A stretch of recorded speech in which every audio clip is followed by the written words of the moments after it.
The Weight of Waiting. In a quiet town where expectations were inherited like family heirlooms, there lived a boy named Tade. From the time he could speak, Tade's life was already planned.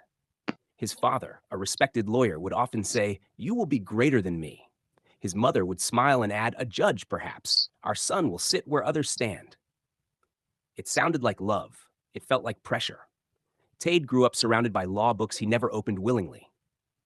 His real passion lived elsewhere, in colors, sketches, and stories he painted in secret notebooks. While other children played outside, Tade would sit by the window, drawing worlds no one else could see. But dreams that are hidden too long begin to suffocate. By the time he finished secondary school, Tade had perfected the art of silence. When his parents filled out his university forms for law, he signed without protest. When he was admitted, they celebrated. He smiled. Something inside him dimmed.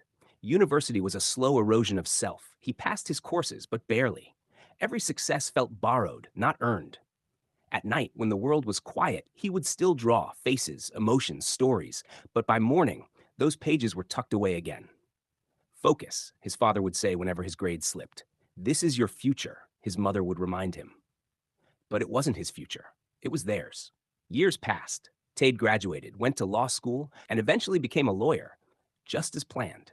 He wore the suits. He spoke the language. He lived the life. And yet, every evening when he returned home, the silence greeted him like an old friend who knew the truth. At 32, something changed. It wasn't dramatic. No sudden rebellion. No shouting. Just one quiet evening when Tade sat in his apartment, staring at a blank sheet of paper. His briefcase lay untouched. His phone buzzed with client messages he ignored. For the first time in years, he picked up a pencil, not out of habit, but out of hunger. He drew. Hours passed unnoticed. When he finally stopped, the page held more than an image. It held him, the version of himself he had buried for decades.